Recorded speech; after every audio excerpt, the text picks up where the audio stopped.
En effet, ce projet est financé par l'Union européenne et la coopération allemande, dont l'expertise sera mise en œuvre par l'Organisation de coopération internationale allemande, connue sous le vocable abrégé de GIZ.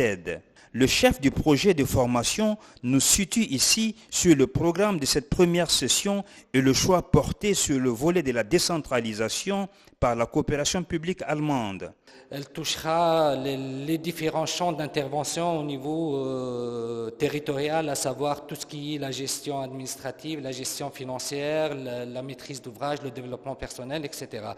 Donc, dans le cadre du partenariat mauritano-allemand, la GIZ, elle appuie le développement de la décentralisation parce qu'elle est convaincue que c'est un vecteur de développement intégral au niveau de la Mauritanie. Cette formation de renforcement des capacités en gestion des deniers publics permettra aux maires, élus locaux et autres fonctionnaires municipaux de bien utiliser les biens de l'État et les biens de la collectivité à eux confiés. M. Bambetta revient à notre micro sur l'importance de la compétence, voire du talent à avoir en matière de gestion de biens publics et surtout la pérennisation de cette culture de l'efficience et de la transparence. Pour le programme national intégré d'appui à la décentralisation, au développement local et à l'emploi des jeunes, la formation est au cœur de la problématique des mises en œuvre. Parce que, vous le savez, plus les communes sont compétentes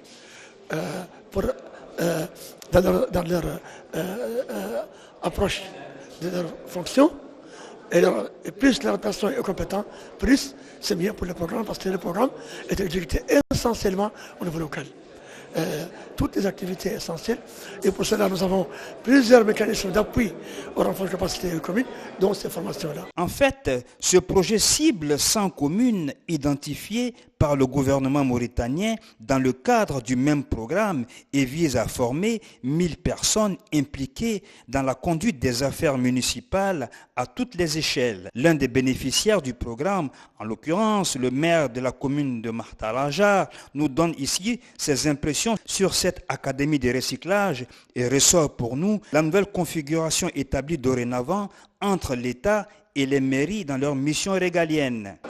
Cette formation est très importante à plus d'un titre parce qu'elle permet à tous les maires de préparer un budget, de le faire, de l'exécuter et d'avoir des notions élémentaires pour continuer la gestion du budget pendant une année. Donc c'est un renforcement de la capacité des élus au niveau local. Chaque année, nous avons un financement. Et ce financement est destiné aux investissements. Et le maire choisit les projets prioritaires partant du plan de développement communal. Et ça, c'est nouveau dans les relations entre nous et l'État, entre nous et les organisations. Et c'est très important. C'est très important à renforcer, c'est très important à développer, c'est très important. Les systèmes de concertation, les systèmes de partenariat que nous avons, que l'État a créé, que nous avons nous créé avec les partenaires de développement nationaux, les partenaires de développement local, c'est très important. Notons pour finir que le développement des compétences des acteurs de la décentralisation reste un objectif politique majeur en Mauritanie et constitue un élément saillant de la coopération